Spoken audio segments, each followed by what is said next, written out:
أعوذ بالله من الشيطان الرجيم بسم الله الرحمن الرحيم قرآن مجید ایک مقدس کتاب ہے، اللہ کا کلام ہے جسے فرشتوں کے پہرے میں اللہ تعالیٰ نے اتارا۔ ہر قسم کی ملاوٹ سے اسے محفوظ کر کے ہر انسان، نبی، فرشتے یا شیطان کی دسترس سے اسے بچا لیا۔ قرآن مجید ہر شخص کو اس کے مقصد زندگی اور آخرت سے آگاہ کرتا ہے۔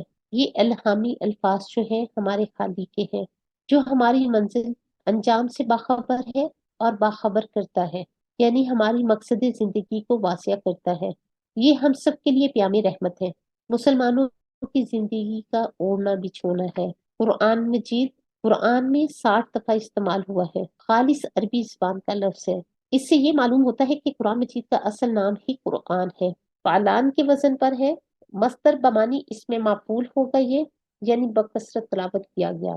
قرآن بار بار پڑھنے اور پڑھوانے کے معنی میں استعمال ہوا۔ تمام الہامی کتب سے بڑھ کر عزت و شرف والی کتاب، عظمت والی کتاب، فضیلت والی کتاب، خیر و برکت سے مالا مال، ہدایت اور حکمت سے لبریز، شک و شبہ سے بالاتر، حق اور باطل میں فرق کرنے والی، جہالت کے اندھیروں سے نکال کر توحید کے نور سے منور کرنے والی، ایمان لانے والوں کو جنت کی بشارت دینے والی، انکار کرنے والوں کو جہنم سے ڈرانے والی، بنی نوع انسان کے لیے سب سے بڑی نعمت قرآن مجید، اللہ سبحانہ تعالیٰ کا کلام، جس رات نازل ہوا اس رات کی عبادت 1000 مہینے یا 83 سال 83 سال کی عبادت سے افضل قرار دی گئی۔ سورہ القدر قرآن مجید کی فضیلت میں اگر صرف یہی ایک آیت نازل کی گئی ہوتی تب بھی قرآن مجید کی عظمت اور فضیلت کے لیے کافی تھی۔ صلی اللہ علیہ وسلم نے قرآن مجید کے فضائل اور برکات کے بارے میں جو احادیث ارشاد فرمائی ہے وہ اتنی زیادہ ہے کہ اس نعمت عظمیٰ کا شکر ادا کرنے کے لیے امت محمدیہ کا ہر شخص ساری زندگی بھی اللہ کے حضور سجدے میں گرا رہے تب بھی اس کا شکر ادا نہیں کر سکتا۔ نبی کریم صلی اللہ علیہ وسلم نے فرمایا، تم میں سے سب سے بہتر شخص وہ ہے جو قرآن مجید سیکھے اور سکھائے۔ بخاری کی روایت ہے، قرآن مجید سیکھنے کے لیے جو شخص گھر سے نکلے اللہ تعالیٰ اس کے لیے جنت کا راستہ آسان فرما دیتے ہیں۔ مسلم کی روایت ہے، قرآن مجید پڑھنے پڑھانے والے اللہ والے اور اس کے چنے ہوئے بندے ہوتے ہیں۔ ابن ماجہ کی روایت، قرآن مجید کا علم سیکھنے والے کے لیے زمین اور آسمان کی ہر چیز حتیٰ کہ پانی کے اندر مچھلیاں بھی دعائیں کرتی ہیں۔ قرآن مجید کی باکثرت تلاوت کرنے والے لوگ قابل رشک ہوتے ہیں، مقرب فرشتوں کے ساتھ کھڑے ہوں گے۔ قرآن مجید پڑھنے پڑھانے والوں پر اللہ تعالیٰ سکینت نازل فرماتے ہیں، فرشتے ان کی مجلس کے گرد احتراماً کھڑے رہتے ہیں۔ نیز اللہ تعالیٰ ان لوگوں کا ذکر فخر کے طور پر فرشتوں کے سامنے کرتے ہیں۔ قرآن مجید کا ایک سرا اللہ تعالیٰ کے ہاتھ میں ہے، دوسرا سرا اہل ایمان کے ہاتھ میں۔ جو اسے تھامے رکھے گا دنیا میں گمراہ نہ ہوگا اور آخرت میں ہلاک نہ ہوگا۔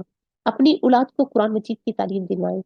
جو اپنی اولاد کو قرآن مجید کی تعلیم دلواتا ہے ان کے والدین کو قیامت کے روز 2 ایسے قیمتی لباس پہنائے جائیں گے جن کے مقابلے میں دنیا مافیہا کی ساری دولت ہیچ ہوگی۔ قرآن مجید کی تلاوت کرنے والے ایک کو ایک حرف پر 10 نیکیاں ملتی ہیں۔ دنیا میں عزت، عروج اور غلبے کا وعدہ قرآن مجید کو مضبوطی سے تھامنے اور اس پر عمل کرنے سے مشروط ہے۔ آج اگر ہم دنیا میں مغلوب اور بے توقیر ہیں، یعنی ہماری عزت نہیں ہے، تو اس کی کیا وجہ ہے؟ ہم نے قرآن مجید کو چھوڑ دیا، ترک کر دیا۔ ہمارا معاشرہ ایمان، نیکی، تقوی، امانت، دیانت، صداقت اور شجاعت کے بجائے شرک، بدعت، ظلم، بے رحمی، قتل و غارت، لوٹ کھسوٹ اور اغوا، شراب، زنا، جوا، بے حیائی، بد امنی اور بدحالی میں مبتلا ہے۔ کیا وجہ ہے اس کی؟ ہم نے قرآن مجید کو چھوڑ دیا۔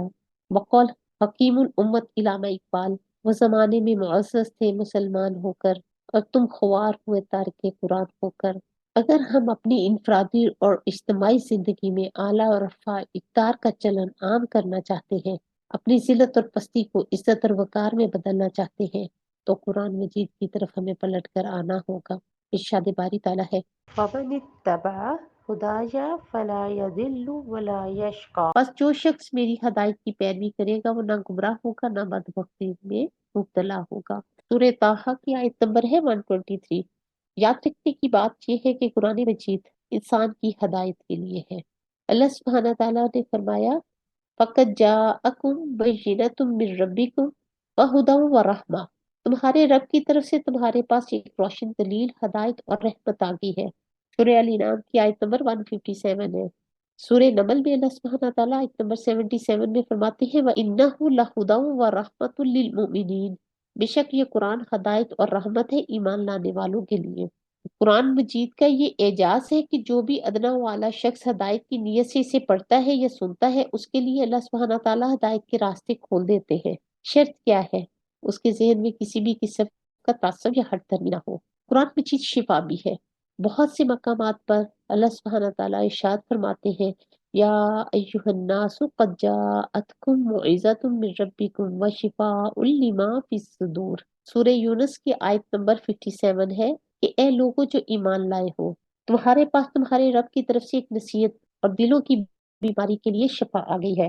بنی اسرائیل میں آیت نمبر 82 میں بھی، اور ہم نے قرآن میں جو کچھ نازل کرتے ہیں وہ مومنوں کے لیے شفا ہے، مگر ظالموں کے لیے یہ قرآن جو ہے خسارے کے علاوہ کسی چیز میں اضافہ نہیں کرتا۔ سورہ حامیم سجدہ آیت نمبر 44 میں قل هو للذین آمنوا ھدی وشفاء، اے محمد صلی اللہ علیہ وسلم کہہ دیجئے کہ یہ قرآن ایمان لانے والوں کے لیے ہدی و شفا، ہدایت ہے اور شفا ہے۔ تو قرآن مجید جو ہے انسان کی تمام روحانی بیماریوں کا بھی علاج ہے، مثلا شرک، کفر، نفاق، ریا، حسد، بغض، کینہ، عداوت، ان کے لیے بھی شفا ہے۔ سورہ یونس کی آیت میں اس بات کی وضاحت کی گئی ہے۔ اسی طرح سورہ بنی اسرائیل اور سورہ حامیم السجدہ کی آیت میں بھی قرآن مجید کو مطلق کیا کہا گیا؟ شفا، جس کا مطلب ہے کہ قرآن مجید جسمانی بیماریوں کے لیے بھی شفا ہے، اور بہت سی احادیث بھی اس بات کی تصدیق کرتی ہے کہ یہ بھی روحانی بیماریوں کے لیے بھی شفا ہے۔ اب ہم ان امراض کا ذکر کریں گے جن کا علاج احادیث صحیح سے ثابت ہوتا ہے۔ دل کے امراض کا علاج دیکھیے، دل کے مختلف امراض میں انسان مبتلا ہوتا ہے، کبھی زور زور سے دھڑکتا ہے، کبھی اضطراب پیدا ہو جاتا ہے۔ تو ایسے وقت میں کیا کرنا چاہیے؟ قرآن مجید کی تلاوت کیجیے۔ اللہ سبحانہ تعالیٰ فرماتے ہیں سورہ رات آیت نمبر 28 میں الا بذکر اللہ تطمئن القلوب، سن لو اللہ کے ذکر سے ہی دل اطمینان پکڑتے ہیں۔ اللہ سن لو بذکر اللہ تطمئن القلوب، دلوں کا اطمینان اللہ کے ذکر سے ہے۔ آپ صلی اللہ علیہ وسلم نے فرمایا قرآن مجید پڑھنے والوں پر اللہ تعالیٰ کی سکینت نازل ہوتی ہے۔ قرآن مجید کی کثرت سے تلاوت دل کی تمام بیماریوں کا علاج ہے۔ تمام بیماریوں میں سورہ فاتحہ کا دم بکثرت کرنا چاہیے۔ آپ صلی اللہ علیہ وسلم نے فرمایا سورہ فاتحہ پڑھ کر جو چیز اللہ تعالیٰ سے طلب کی جائے گی اللہ تعالیٰ اسے عطا فرمائیں گے۔ صبح شام 3 مرتبہ سورہ اخلاص اور موعظتاً پڑھ کر دم کیا کریں۔ اسی طرح جان کنی کی تکلیف کا علاج دیکھیے، مرض الموت میں بھی مریض کی عیادت کرنے والوں کو موعظتاً پڑھنا چاہیے۔ رسول پاک صلی اللہ علیہ وسلم کے مرض الموت میں حضرت عائشہ رضی اللہ تعالیٰ عنہ نے موعظتاً پڑھ کر آپ کو دم کیا۔ نظر بد سے بچنے کا علاج، اس میں بھی موعظتاً مریض کو پڑھ کر دم کیجیے۔ ابو سعید کہتے ہیں کہ رسول پاک صلی اللہ علیہ وسلم اپنی بعض دعاؤں کے ساتھ شیاطین، جن و انس سے اللہ تعالیٰ کی پناہ طلب فرمایا کرتے تھے، لیکن جب موعظتاً اتری تو آپ نے باقی دعائیں ترک فرما دی۔ تو موعظتاً کو اپنا مقبول بنا لیجیے۔ ارشاد باری تعالیٰ ہے پناہ مانگنے کی دعاؤں میں سب سے بہترین دعا موعظتین ہے۔ شیطانی وسوسوں سے بچنے کا علاج کیا ہے؟ سورہ اخلاص پڑھ کر اپنی دائیں جانب 3 بار تھوکنا چاہیے۔ هو الاول والآخر والظاہر والباطن وهو بكل شیء علیم پڑھیے۔ دیکھیے قرآن مجید سرتاپہ رحمت ہے۔ اللہ سبحانہ تعالیٰ فرماتے ہیں وَإِنَّهُ لَهُدًى وَرَحْمَةٌ لِّلْمُؤْمِنِينَ، اور یہ قرآن ہدایت اور رحمت ہے ایمان لانے والوں کے لیے۔ سورہ نمل کی آیت نمبر 77 ہے۔ اللہ سبحانہ تعالیٰ فرماتے ہیں قرآن مجید ہدایت اور رحمت ہے نیک عمل کرنے والوں کے لیے، للمحسنین، احسان کرنے والوں کے لیے۔ تو انسان اس دنیا میں باعزت، مطمئن اور خوشحال زندگی بسر کرنے کے لیے اللہ تعالیٰ کی رحمت کا محتاج ہے۔ اس دنیا کے بعد عالم برزخ میں بھی ہر انسان عذاب سے بچنے، آرام کی نیند سونے کے لیے اللہ کی رحمت کا محتاج ہے۔ برزخ کے بعد قیامت کے روز جہنم سے بچنے اور جنت میں داخل ہونے کے لیے بھی ہر انسان اللہ تعالیٰ کی رحمت کا محتاج ہے۔ دنیا، برزخ اور آخرت تینوں جگہ ہم عزت کی زندگی بسر کرنا چاہتے ہیں، اس کے لیے اللہ تعالیٰ کی رحمت کے محتاج ہیں، وہ رحمت جس کے ہم قدم قدم پر محتاج ہیں۔ تو اس کو قرآن مجید سے حاصل کر لیجئے، لمحہ بھر کے لیے غور کیجئے، قرآن مجید کس طرح ہمیں دنیا برزخ اور آخرت میں ہمارے لیے باعث رحمت ہے۔ قرآن مجید ہمارے لیے ہدایت کا سرچشمہ ہے، رحمت ہے، شفا بھی ہے۔ اہل ایمان کے لیے دنیاوی زندگی میں کس طرح باعث رحمت ہے؟ جی، گمراہیوں سے حفاظت ہو جاتی ہے۔ جو قرآن مجید کی تعلیمات پر جمع رہے گا وہ ہر دور میں اس کی گمراہیوں سے محفوظ رہے گا۔ زندگی کے فتنوں سے حفاظت، سورہ کہف کی پہلی 10 آیات یاد کر لی، جال سے محفوظ رہے گا۔ آپ صلی اللہ علیہ وسلم نے فرمایا، حضرت آدم سے لے کر قیامت تک فتنہ دجال سے بڑا کوئی فتنہ نہیں۔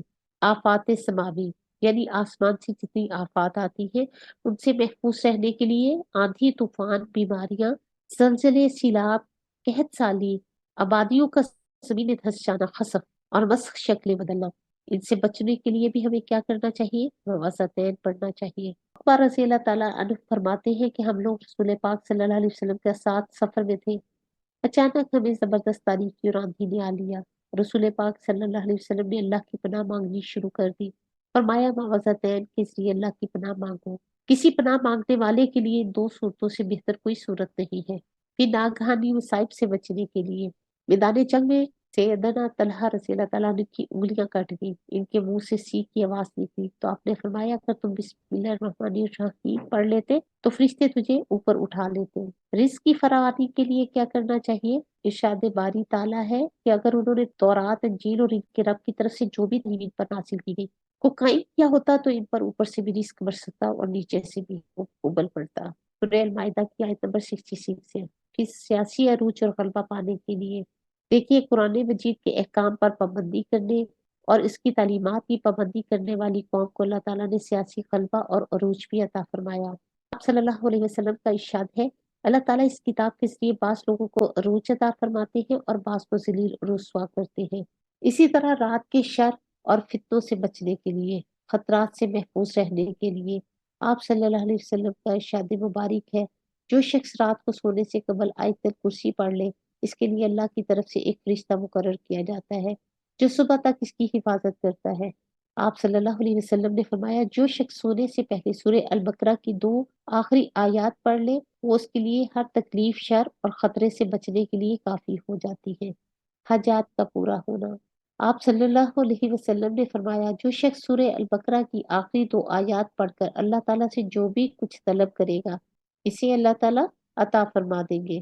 نیز آپ صلی اللہ علیہ وسلم نے یہ بھی فرمایا سورہ الفاتحہ پڑھ کر اللہ سے جو بھی کچھ طلب کرو گے اللہ تعالیٰ عطا فرمائیں گے، خیر و برکت کے حصول کا ذریعہ۔ آپ صلی اللہ علیہ وسلم نے فرمایا سورہ البقرہ پڑھا کرو، اس کا پڑھنا باعث برکت ہے اور اسے چھوڑنا باعث حسرت ہے۔ اللہ سبحانہ تعالیٰ فرماتے ہیں اس کتاب کو ہم نے نازل فرمایا، بڑی بات برکتوں والی کتاب ہے، اس کی پیروی کرو، تقوی اختیار کرو، تم لوگ کو پر رحم کیا جائے گا۔ مصائب، رنج و علم سے بچنے کے لیے، غم سے نجات کے لیے صبح شام 3 مرتبہ سورہ فلق اور سورہ الناس پڑھیے۔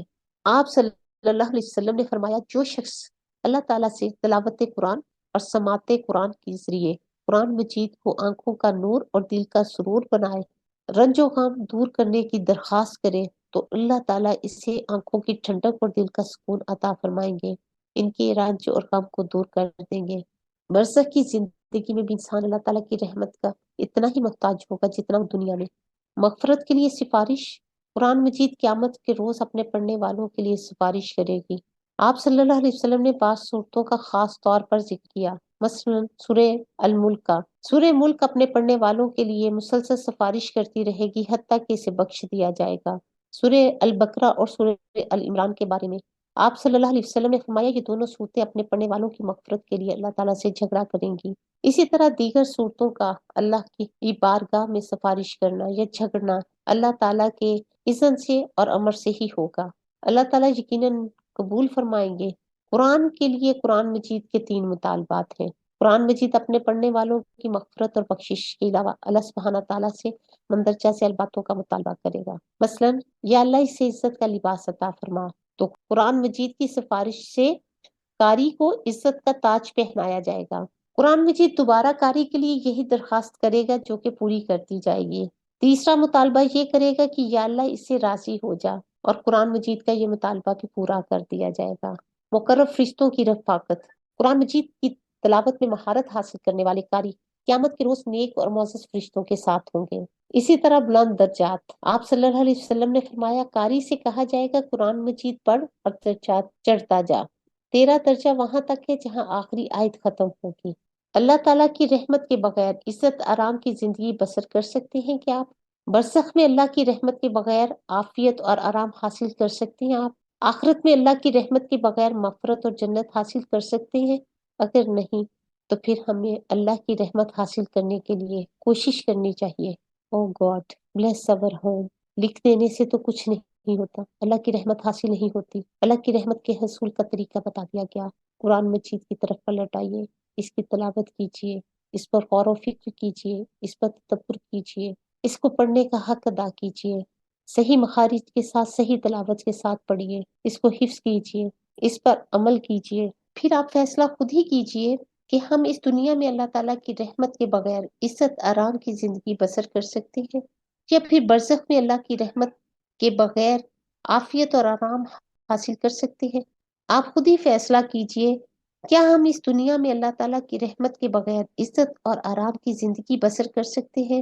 اچھا، برزخ میں اللہ کی رحمت کے بغیر عافیت اور آرام حاصل کر سکتے ہیں؟ آپ پر عمل بھی کیجیے، اور جو بھی آپ سیکھیں اس کو آگے دوسروں تک پہنچا دیجیے، اس کا ترجمہ تفسیر سیکھیے، قرآن مجید کے ذریعے سب کے دلوں میں محبت پیدا کر لیجیے۔ جتنا زیادہ تعلق آپ کا قرآن مجید کے ساتھ ہوگا اتنا ہی زیادہ اللہ کی رحمت کے آپ مستحق ٹھہریں گے۔ اگر مکمل طور پر اس سے ترک کر دیا، قطعی طور پر اس سے اللہ تعالیٰ کی کر لی، تو پھر ہم اللہ کی رحمت سے محروم ہو جائیں گے۔ اب یہ فیصلہ ہمیں خود کرنا ہے کہ ہم اللہ کی رحمت کے محتاج ہیں یا نہیں۔ راستہ تو ایک ہی ہے، اپنے رب کے پانے کا، اپنے رب کی طرف جانے کا، اپنی جنت کو پانے کا، اسے اختیار کر لیجئے۔ فَمَن شَاءَ اتَّخَذَ إِلَىٰ رَبِّهِ سَبِيلًا، جس کا جی چاہے اپنے رب کی طرف جانے کا راستہ اختیار کر لے۔ وآخر دعوانا الحمد للہ رب العالمین۔